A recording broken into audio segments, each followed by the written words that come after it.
Sí, ¿no? Lo primero quería agradecer a todos por venir. Vamos a hacer como una especie de charla, Antonio y yo, una cosa informal. Le quería agradecer públicamente que haya hecho esto, porque es un poco marrón. Se lo pedí el lunes y en este tiempo se ha dado tiempo a leerse todo, a prepararse preguntas, a escucharse la playlist. O sea que muchas gracias. Y si queréis interrumpir en cualquier momento, podéis hacerlo. Si no, al final pues, tenemos unos minutos para preguntas. También quería dar las gracias a Pablo y a los editores por tener tan buen gusto. Y nada, ya podemos empezar. Bueno, yo te agradezco de vuelta, porque al principio habíamos hablado de si íbamos a tocar algunos temas, de la música que es que está presente a lo largo de todo el libro. Y al final, pues, no sé si me hace más ilusión hablar del libro. Lo he devorado, he tenido un par de viajes de tren y la verdad es que o sea, me lo he bebido. O sea que sí, me parece súper bueno. Entonces, bueno, un poco quería empezar. Has trabajado sobre todo novela y también poesía. ¿Cómo se te ocurrió? O sea, ¿cuál es la motivación detrás de un libro de viajes? O sea, en verdad, yo el libro de viajes siempre quería hacer, de toda la vida realmente. Es porque he admirado mucho como a Bryson, sobre todo a los escritores americanos, a Theroux, Foster Wallace, cuando hace los libros de viaje y demás. Siempre lo he tenido en mente, pero me parecía más difícil porque requiere más dinero, sobre todo. Escribir una novela es, pues, imaginar, sentarte solo en un cuarto y ponerte a hacerlo. Y lo harás bien o mal, pero no cuesta nada, ¿no? Pero esto es, tienes que ir a un sitio, tienes que tomar notas del sitio, tienes que tener un punto de vista respecto al sitio. Igual un músculo que antes pensaba que no tenía, no estoy seguro de que tenga ahora, pero desde luego que ahora sí que me he atrevido a hacerlo. Diría que también uno de los motivos es cuando sucedió la pandemia. Murió mi madre, es algo que me afectó mucho y me hizo pensar que tenía que hacer las cosas que quería hacer, que no debía atrasarlas, ¿no? Entonces dije, pues en cuanto se pueda viajar, voy. Entonces, es uno de los motivos de que sea Estados Unidos. Igual no era a lo mejor mi primer objetivo, es un país que desde luego me interesa, pero estaba pensando en China, estaba pensando en India, pero eran países que estaban cerrados durante el año en que hice el viaje. Entonces, por eso pensé, claro, o sea, para mí Estados Unidos es un país muy exótico, pero siempre ellos, o sea, la perspectiva, al final, si miras cómo está vestido casi todo el mundo, casi todos vamos vestidos de estadounidenses. Vamos disfrazados de estadounidenses, sin serlo, ¿no? Con las zapatillas, los vaqueros y todo esto. Entonces tenía esa idea de cómo orientalizo Estados Unidos o cómo lo muestro como una cosa exótica e interesante. Entonces, por eso pensé en esta región de Mississippi, Luisiana, porque para mí es una región que siempre me ha enamorado, porque cuando tocábamos música siempre estábamos con The Meters, con tantas bandas, y eso me llevó a la serie de Treme, Second Line, todo esto, como obsesionarme un poco con Nueva Orleans, con toda la región. Es una región súper interesante y genial. Y dije, pues venga, me lanzo. ¿Cómo lo preparaste? O sea, ¿tenías alguna traza del recorrido que querías hacer siguiendo el río? ¿O tenías algunos sitios ya prepensados? ¿O fuiste improvisando? Voy a quedar poco profesional, pero no. No, lo único que tenía era, al llegar, había hablado con los isleños, que es lo primero que aparece en el libro, Claro, sí. que es la comunidad de migrantes canarios en el siglo XVIII, si no recuerdo mal, que los llevaron a Luisiana, porque el gobernador, cuando era española Luisiana, el gobernador tenía miedo de que en la América inglesa o de habla inglesa hubiese mucha más población y les invadiese. Entonces dijo, vamos a llevar a gente, y pues llevaron a la gente más pobre, que no se podía negar, básicamente, canarios y gente de Málaga también. Y entonces la población canaria, por lo que sea, guardó más sus tradiciones. Entonces había hablado con ellos y es el primer personaje que sale en el libro, que la verdad es que no puede ser más bueno, más simpático. Me lleva durante todo un día, me muestra su museo, me muestra el pueblo, las tradiciones, las palabras que tienen, me invita a comer. Entonces, por suerte, ellos me empezaron también a guiar en qué ver. Luego, obviamente, tenía en mente Nueva Orleans, tenía en mente subir el río y tenía un vuelo de vuelta. Pero, claro, y por lo demás, era a ver hasta dónde puedo, y también la gente que me encuentro que me indica hacia dónde puedo ir y demás, pero siempre intentaba ir reservando dónde iba a dormir en el propio día. O sea, me levantaba a las 5 de la mañana, que es cosa rarísima en mí, lo que demuestra que tenía mucha ilusión por hacerlo. Trabajaba un poco por la mañana, 1 hora o así, y salía. Y me tiraba horas pues viajando y usando el coche como un estadounidense, que es usándolo para moverme incluso dentro de la ciudad, para ver qué gente me encontraba, intentando hablar con todo el mundo que podía, y también ver qué cosas me iban diciendo, como para ir un poco abierto a lo que yo no me esperaba encontrar. Y sí que me encontré cosas que no conocía o cosas nuevas en base a, Sí, que el a viaje esa... trae lo inesperado. Sí. Todo el rato, cuando estaba leyendo, me preguntaba cómo documentabas los diálogos, porque hay algunos diálogos largos y no te imagino Recordándolos. escribiendo con el tipo delante. No. ¿No puedes repetir lo que...? Llevaba siempre la grabadora encendida Siempre la grabadora encendida, ok. y siempre un cuaderno en la mano, también para mostrar que lo estaba documentando todo. A todo el mundo le decía que estaba tratando de escribir un libro, que iban a aparecer. De hecho, una de las personas que conocí en Mississippi, que era un músico de blues, Sí. estaba preocupadísimo de cómo iba a salir en el libro.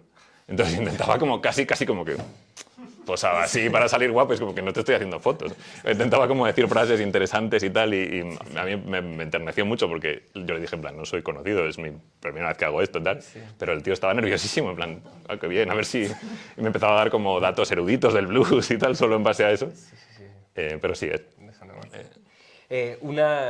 hay uno de los temas que, no sé, que me parece que permean el libro todo el rato, que es este concepto de la historia en mayúsculas, la gran historia, como la historia un poco, no sé, dogmática, universal, que parece que es aquí hay una mesa, esa historia que se vende así, y luego quizás, bueno, como dices tú, las historias que parecen ser mucho más reales, que son toda la colección de historias pequeñitas que se han ido perdiendo. También veremos cuando de repente es el río quien se las lleva. ¿Cómo fue ir descubriendo todas esas historias y cómo ha sido cómo es tu perspectiva al final? ¿Que hay una historia única que puedes encontrar en tu viaje o es la colección de todas las historias que o se van sea, encontrando? sí hay una historia, hay cosas que han sucedido y eso es inevitable, pero a mí no me interesa. O sea, yo no iba con esa... No es que no me interese, es que yo no creo que sea una persona para contarla, tanto por falta de preparación como de interés. Porque es lo que él decía, ¿no? La subjetividad en el viaje creo que es lo que hace interesante un libro de viaje, porque lo que es el sitio lo están viviendo millones de personas. Entonces, ¿qué tengo yo que decir respecto a ese sitio? ¿Es solo mi subjetividad o la subjetividad de otros? Entonces, para mí como que la historia, con H mayúscula, digamos, es como el escenario de las historias que me interesan, que son las historias pequeñitas de las personas. Lo que me interesa es como las historias de cada persona que me iba encontrando o la mía. También la propia... Este libro es la perspectiva de una persona que soy yo en un año en concreto, en un sitio en concreto. No pretende ser más, ¿no? O sea, no es un libro... No quería hacer un libro de historia en el que contas... O sea, obviamente cuento los hechos. Estoy haciendo un lío yo solo, pero cuento los hechos porque hacen falta para entender a la gente que estoy viendo y a los sitios que estoy viendo. Pero lo que realmente me interesaba y de lo que realmente quería hablar era de esas historias pequeñitas, de lo que cada uno percibe, de cómo cada uno se narra a sí mismo las historias de los lugares, porque incluso en Estados Unidos que hay esa separación tan fuerte entre las razas y entre las religiones, esas cosas, hay unas barreras físicas muy fuertes en algunos pueblos de un lado para otro ves solo gente de un color y de otro lado para... La propia narrativa que cada uno tiene subjetiva es súper diferente. De la construcción del pueblo, de la construcción del sitio, de qué se come en el sitio. Y eso es lo que realmente más me interesaba. Más tema. Es como casi que hay veces que... No sé si es la historia general que le da el contexto a las historias pequeñas, o que las historias pequeñas realmente son el contexto en el que No, 100% la grande. luego se apoya como la grande. Sí. No, para mí la grande era el contexto de las pequeñas. 100%. Eso era lo que yo intentaba al menos mostrar. Sí. Hay una parte que yo creo que para todos... O sea, claro, Estados Unidos es un país que si lo llamamos imperio por su carácter tan, no sé, ególatra y autoafirmativo y expansivo y que te vende su tema hasta la sociedad, nos ha llegado, yo creo, una versión de la historia. Parte de lo que, además recuerdo que cuando estabas preparando el viaje me hablaste de que te parece que hay una dimensión súper exótica en el país, recuperando un poco lo que decías en la introducción, ¿no? Y que hay una parte muy desconocida que claro, hasta que no estás ahí y no respiras ese aire húmedo y no ves la desolación del Golfo, ¿no? del Mississippi, por ejemplo, me imagino, o sea, ¿qué cosas te sorprendieron de este viaje que no te esperabas para nada? O sea, que fue una cosa que dices, vale, o sea, esto no, por mucho que te vendan una historia, por mucho que haya una narrativa así central de lo que nos han querido mostrar, esto era inesperado. Total. Bastantes, la verdad. O sea, la primera con los isleños, por ejemplo, entender como todo el desastre climático que hay en toda esa zona o sea, la zona del sur de Estados Unidos, del sudeste, tiene un sistema de canales de agua dulce que se distribuyen desde el río con su propio ecosistema, con los caimanes, pájaros y demás. Pero hace 40 o 50 años empezaron un proyecto masivo, que es la salida del Golfo del Mississippi, que era para que entrasen barcos cargueros enormes. En lo que tardaron en construirlo, los cargueros modernos eran más grandes y ya no entraban. Pero se llenó todo el agua dulce de agua salada. Entonces, todos esos canales, todo ese ecosistema, que sería de grande, como, no sé, como Portugal a lo mejor, era muy largo, una zona enorme, estaba llena de árboles muertos. Sin animales, sin cultivo, sin nada, solo inundado. A mí eso me sorprendió mucho que no fuese una noticia. Y no era un desastre natural, era un desastre humano. Bueno, había una frase, no sé si la tengo por aquí, que cuando te llevó este personaje era, te voy a citar, no sé si es muy correcto, pero bueno, aquí está, el fin del mundo. Solía haber señales que lo indicaban, pero no paraban de robarlas. Que me parece esto... Hay una parte que también me llamaba la atención cómo en los isleños, que estaban viviendo de primera mano la devastación climatológica, claro, ellos comentaban, cada vez hay más huracanes y la época de huracanes dura más. O sea, hay una parte muy, muy potente del país que está viviendo el cambio climático y está viendo sus pueblos desaparecer, las casas cada vez tienen el agua más cerca, los levees, ¿no? Cada vez les cuesta más aguantar el agua y tal. Y luego cuentas cómo te mueves a Nueva Orleans, que está a unos kilómetros más allá, y ya todos estos pueblos como que quedan un poco lejos, como Sí. que parece como que el pez grande se olvida, ¿no? de los peces pequeños. Es bastante similar a cualquier ciudad, probablemente con su entorno, que hay veces como que te olvidas de que debajo del cemento hay tierra, ¿no? Y es verdad que en esta zona de los isleños y tal, una cosa que me llama mucho la atención es que las casas están en pilotes como a 11 metros de altura, porque suele venir la lluvia y suele empezar a subir. Y sí que es una zona como que poco a poco van abandonando. Había una que él hablaba mucho de... Hay un dialecto, digamos, isleño que ha ido evolucionando mezclándose con el francés y con el inglés y usan algunas palabras un poco diferentes. Una de ellas es plería, que es pradera, que es como prairie en francés, ¿no? Y entonces él hablaba de praderías, pero las praderías ya eran agua. O sea, donde él de pequeño me contaba que jugaba con el ganado, con tal, eso se había vuelto agua. Y entonces había pueblos que habían sido pueblos y que ahora eran 10 metros de lado a lado, una carretera y unas casas que iban quedando sobre pilotes, pero que realmente es una zona que como tantas otras en el mundo, se está teniendo que abandonar por el cambio climático. Hay un tema también bastante recurrente que es un poco cómo el entorno hace a la persona y cómo la persona hay veces que intenta domesticar el entorno y pelearse contra ella y a veces pues arrasar todo el entorno, como en el ejemplo que acabas de poner.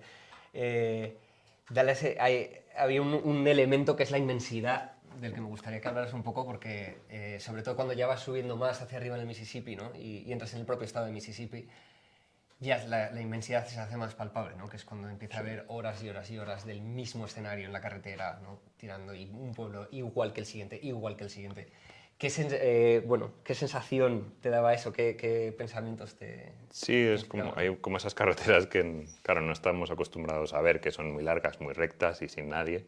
Y cuando ves una casa, pues es una casa con una familia, ¿no? Entonces, y lo que sí ves mucho son iglesias. Entonces, sí te hace entender como esa forma de ver el mundo más, no sé si es más conservadora, pero sí más de confiar en uno mismo para todo y de desconfiar mucho del que de repente aparece en tu casa, esa cosa de fuera de mi terreno, ¿no? O te disparo, ¿no?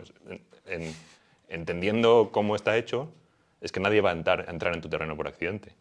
Sí, entonces, el propio terreno te lleva a una configuración social en la que el único sitio quizá fiable colectivo es la iglesia o el supermercado. No sé, eso me pareció a mí, viéndolo, como que no podía haber sitios de unión. Ya, por ejemplo, para una persona castellana, te pongo a ti de ejemplo, ya Lugo le podría chocar, ¿no? Porque las casas están a mucha distancia unas de otras, pero aquí no se sabe dónde está la siguiente, está a kilómetros, entonces es imposible que se establezca una comunidad, sino que cada hombre o cada persona debe sobrevivir por su cuenta actualmente. Eso también hay una parte de... no me acuerdo si era en Memphis, cuando tuviste que andar como media hora hasta el coche y todo el mundo te decía, bueno, es seguro si vas con pistola. Sí. La verdad es que pensé que moría, sí. No. Estaba bastante... Y que parece como que la llegada al coche es como un alivio de Sí. entrar, cerrar la puerta y ya, menos mal, estoy en casa, ¿no? Es que uno es 100% su contexto. Es que ahí sentí el coche como en mi casa, realmente, porque aparqué donde no debía y caminé un poco de día, de repente dije, no, ahora es de noche. Y no hay farolas. Y entonces sí, le preguntaba a la gente y me decía, no, puedes coger un Uber y tal. Y yo, no quiero coger un Uber, voy a ir andando. Me decía, sí, puedes ir, pero eso, llévate una pistola, jeje. Y yo como, jeje, pero debería llevar la pistola. Y yo le pregunté a otro y me dijo, no, me dijo lo mismo, como, sí, no, con un cuchillo, jeje. Y yo como, vale, bueno, pues voy a tirarme al monte, ¿no? Y de repente eso, calles oscuras, que no me crucé con nadie, la verdad, porque a nadie se le había ocurrido la misma idea, pero Claro. si me cruzo con alguien estaría muy asustado. Y es verdad que en una ciudad convencional, una ciudad del tamaño de Memphis convencional, nunca estaría asustado en la calle a prácticamente casi ninguna hora, ¿no? Y de repente era como, es que si alguien quiere me mata y me encuentran pasado mañana. Porque es que realmente no hay nada aquí cerca, ¿sabes? Hay bueno, el tema de la violencia, por supuesto, en el territorio en el que viajaste, está súper presente. Había una parte que me daba la sensación como que el sur de Luisiana, en concreto Nueva Orleans, no sé si era un poco por todo lo que comentas de el legado cultural tan rico que tiene, porque pues en el fondo ha habido 4 naciones, ¿no? O sea, pues esto fue colonia española, colonia francesa, bueno, alternándose, ¿no? Luego colonia británica y luego finalmente ya estadounidense. Da la sensación que sobrevive más mezcla y que hay no sé si notaste que se relajaba ese componente violento comparado con cuando se va subiendo el Mississippi, que ya se entra en territorio esclavista puro y duro, en el que las ciudades eran pues casi, ¿no? Como, o sea, son herencias de que no han pasado tantas generaciones desde que había esclavos y ahí no sé si esa sangre y esas historias cuentas la historia de Emmett Till, ¿no? Del el chaval de Chicago que con 14 años lo mataron de una paliza por mirar o silbar a una dependienta. Se va notando que a medida uno se adentra la violencia es cada vez más palpable, aunque sea psicológicamente en la gente, ¿no? Para mí no. O sea, sí está en lo histórico, pero en la percepción diaria también es porque yo soy yo y a lo mejor no aunque parezca absurdo, ¿no? Pero igual mi color de piel no es el que provoca más rechazo o también ha pasado el tiempo y eso no está. Lo que sí se nota, por ejemplo, en Nueva Orleans hay mucha mezcla y sí ves a grupos de amigos mezclados y ves a parejas mezcladas y se nota que la cultura, o sea, por ejemplo, los platos típicos son, si empiezas a seguirlos, pues son mezcla de un plato francés con un español con uno africano, como yo que sé, el gumbo, pues es, la propia palabra viene creo que es del Congo. Como que si uno empieza a seguir la historia de la música, por un lado, que es 100% una mezcla de instrumentos, la instrumentación más típica a lo mejor del sur de Alemania o de Italia, como de los vientos, metal, con los ritmos africanos, con el estilo de canción francés, hay como, está todo junto, ¿no? Y la comida también se ve eso y quizás eso no se vea tanto a medida que sales de ahí, pero lo que es violencia yo no sentí. Lo que sí se ve mucho es como mucho marcador, hablando de eventos muy bestias, como el que has contado de Emmett Till, que la verdad es que es un caso que o sea, cuando lees sobre él te hiela la sangre, porque sucedió, creo, en el 55. Creo que hay gente aquí que estaba viva cuando sucedió eso. Y es un chico que había bajado de Chicago de vacaciones y entonces, bueno, una mujer le acusó de silbarla, o de hacerle un silbidito así como para ligar con ella. Sí. Y entonces se lo contó a 2 amigos blancos que le sacaron de su casa, le colgaron de un árbol y le quemaron. Y bueno, lo más duro de esto es que luego el juzgado tardó 1 hora en declararles inocentes, a pesar de que ellos nunca disimularon su culpabilidad y dijeron que habrían tardado mucho menos si no hubiesen parado a tomar Coca-Cola. Entonces, claro, eso habla de una inmunidad y no recuerdo el número de crímenes de este tipo que hubo, de gente a la que por su color de piel colgaron de un árbol o la ahogaron y la quemaron y demás, y nunca se encontró a nadie culpable. Entonces, esto es hace 60 años, entonces es evidente que eso tiene que estar ahí, tiene que sentirse, porque sí que se ve esa separación, esa división. Bueno, hay veces que era un puente y había una ciudad a un lado. Sí, totalmente ¿no? diferente. De callecitas pequeñas, mucho más junto, tal. Sí. y luego Suburbia. Eso es de las cosas que americana, más me igual en impactó. todas las ciudades, ¿no? Sí, sí, además es algo de lo que no quería hablar, porque no estoy seguro de que sea la mejor persona para hablarlo, viniendo de fuera y demás. No estaba seguro de si hablar o no. Y al final es que no me lo... O sea, Es que es imposible. es que no se puede, sí. No era un tema tan importante y tan relevante en cómo están construidas las ciudades, en cómo la gente, la música que escucha, la comida que come y demás, porque también es verdad que se nota en la radio y la música que se oye en sitios country y en otros blues, jazz, sideco, como una música muy diferente y una comida muy diferente también. Bueno, la música, claro, pues aquí pecando totalmente de que sea interés principal, es uno de los ejes totalmente centrales. ¿Cómo fue la experiencia de vivir de primera mano el Road Club, o sea, el club de blues? ¿Te parecía que seguía siendo lo que nos imaginamos que fue en su momento? En mi experiencia viajando por Estados Unidos, había veces que daba la sensación que ya se había turistificado un poco y que solo llegaba gente un poco enamorada de ese mito, ¿no? De esa leyenda de la música verdadera, con la imagen de los músicos que no tienen casa, que están siempre en la carretera. ¿Cómo fue un poco encontrar ese en las distintas ciudades, ¿no? A lo largo del Mississippi? Quizás como el flamenco en España, que en general se ha turistificado, pero sigue habiendo muy buen flamenco. Sigue habiendo los mejores músicos, pero es difícil encontrarlo. Lo más normal es que encuentres una cosa muy turística. De hecho, voy a aprovechar, ya que menciona la música, que digo que todos los capítulos tienen un QR y una canción con la que empiezan. Y hay un playlist que podéis oír mientras lo leéis, que le da rollo. Sí. Y sí que hay músicos, me sorprendió lo buenos que eran los músicos, pero es verdad que creo que la gente está tan acostumbrada a que sean tan buenos que no se les escucha. O sea, no había casi... Es como... O sea, se utiliza como un bar aquí normal, en el que la gente está hablando y demás, pero de fondo están tocando unos animales que a mi opinión, serían los mejores en España. Sí. O sea, un nivel muy alto. Y también, por ejemplo, hay una ciudad en la que estuve que se llama Clarksdale, de la que han salido muchos iconos del blues, que no me acuerdo. Pero por ejemplo, ahora, pero 4 o 5 muy famosos. Venía Morgan Freeman, porque también. Morgan Freeman también, de ahí, sí. ¿no? Que no es músico blues, pero... Y ahora, por ejemplo, Kingfish, como el músico de blues joven más de moda, también es de ese pueblo. Y estamos hablando de un pueblito minúsculo. O sea, que sí que hay algo ahí, una tradición, una cultura de mantenerlo y demás. Sí, la verdad es que eran muy, muy buenos. Sí. Eso... Bueno, un profesor que tuve estadounidense decía que bajo su punto de vista la música era lo único que Estados Unidos no había fucked up. ¿Te parece? Claro, da la sensación que hay una parte de la cultura dominante, por ponerlo con 1000 comillas, anglosajona, blanca, que puede venir casi más impuesta de los estados del norte, ¿no? Que da la sensación que no tiene tanto que ofrecer culturalmente, ¿no? Como puede ser...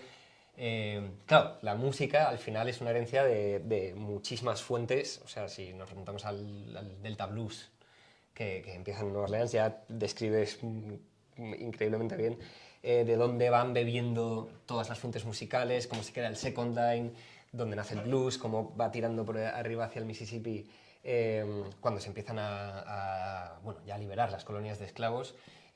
También está el río como metáfora, que hay libros y libros escritos del río como metáfora y está súper presente en el libro. También el tren, ¿no? Es otra de las vías ascendentes que tenían así un poco como esperanza subiendo.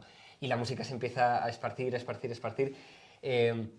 ¿Cómo es esta dicotomía que tiene pues, la América blanca maga que quiere a Trump, que se siente súper orgullosa del blues y de tal, que tiene herencia de negros que vienen de ser de la esclavitud total, ¿no? O sea, ¿cómo te parece que viven ellos esa identidad? O sea, ellos realmente, cuando piensan en su cultura, o sea, la música es uno de los pilares centrales en toda esta región, o ¿con qué se identifican ellos?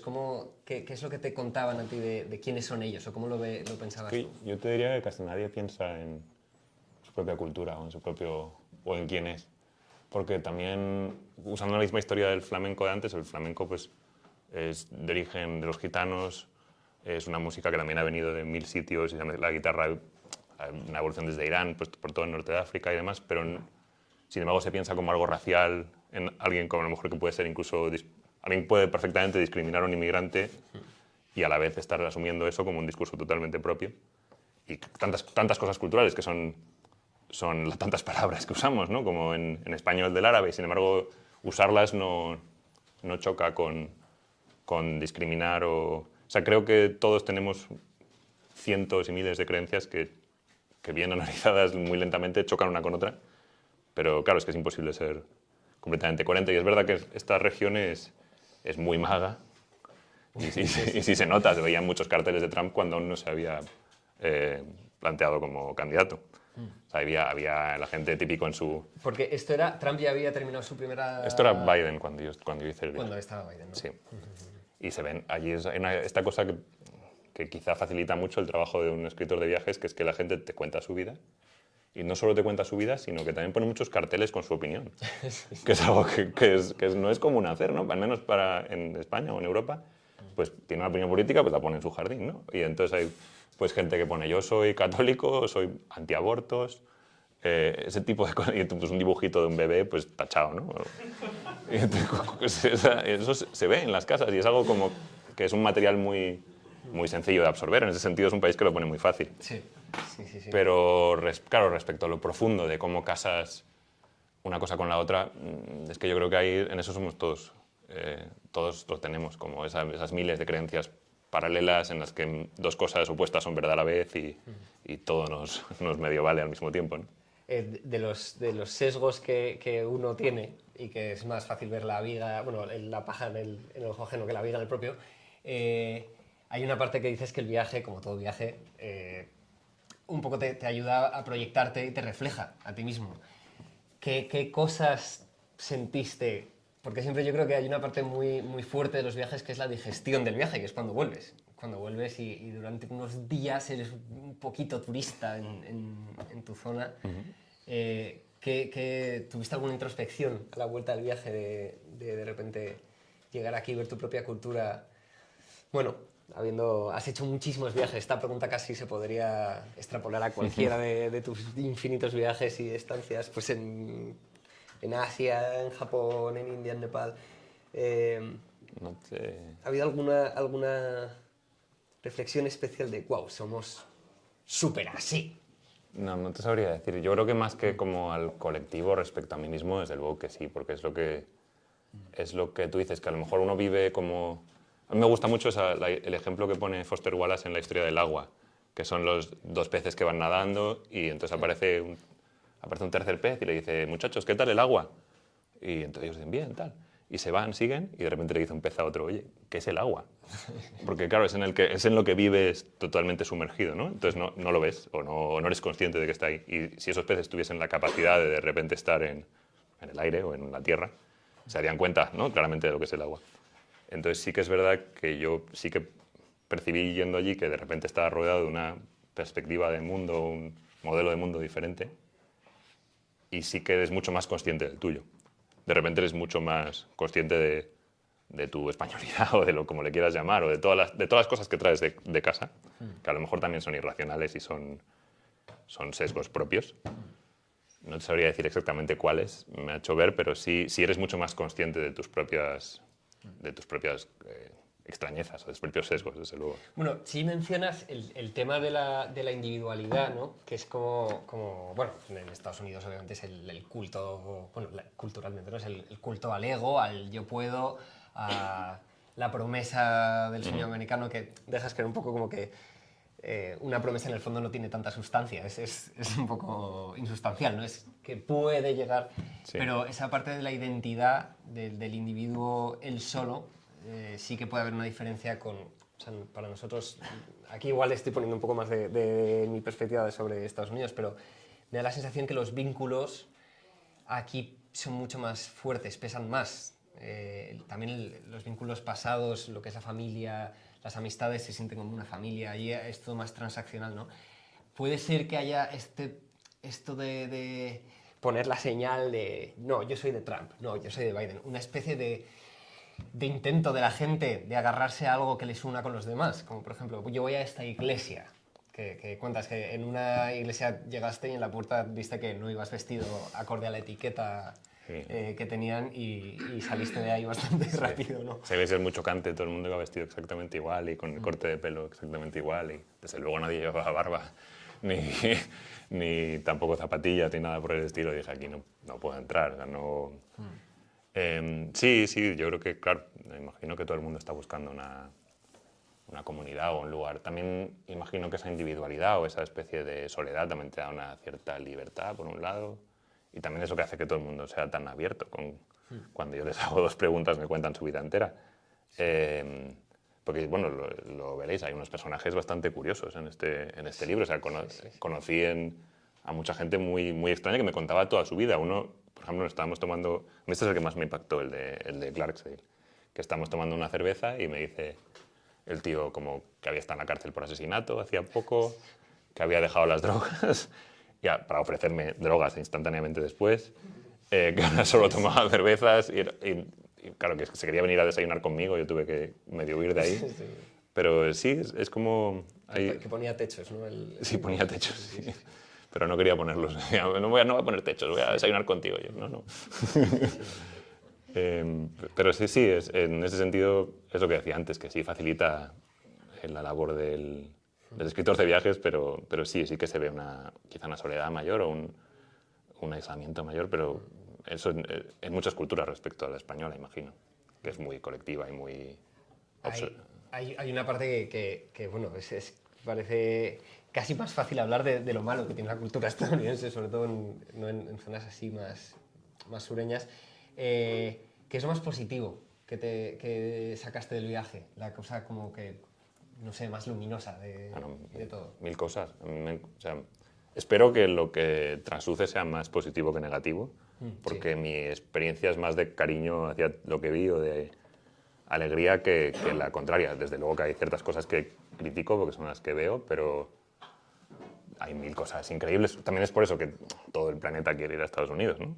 O sea, porque es una tierra que tiene muchas cosas buenas a la vez que las malas y tiene yo no he visto un lugar con tanta mezcla y con tanta cultura tan interesante como Luisiana.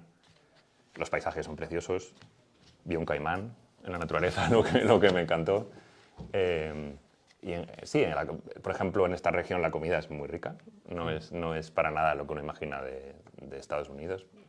Sí, en general es una zona muy, muy chula y la gente conmigo fue súper amable, salvo uno que yo creo que quería dispararme, pero por los demás, por aparcar enfrente de su casa, pero por lo demás la gente fue muy amable y yo creo ya lo... Bueno, pues por terminar con las preguntas de rigor, ¿en qué estás trabajando ahora? ¿Qué es lo que tienes encima de la mesa? Tengo un newsletter que se llama Lalipori, que yo creo que algunos siguen aquí. Estoy escribiendo una novela. Tengo una que terminé hace poco y la envié a editoriales y estoy esperando. Me encantaría hacer un libro de viajes pronto, pero bueno, está embarazada mi pareja. Y yo creo que durante un tiempo me voy a quedar en España, pero si hay suerte, en unos años me gustaría hacer otro libro de viajes. ¿Tienes algún destino ya pensado? Sí, pero casi mejor ni te lo digo porque voy a acabar yendo a otro sitio, porque seguro que cambian tantas cosas y... Bueno, pues nada, muchísimas gracias por este libro. Yo no lo puedo recomendar más. O sea, de nuevo, me lo he bebido en 5 días y creo que podéis hacer lo propio totalmente. Gracias a ti. Nada, no sé si se abre el turno de las preguntas. O sea, que disparad. Bueno, no sé creo que merece un aplauso. Si alguien tiene preguntas.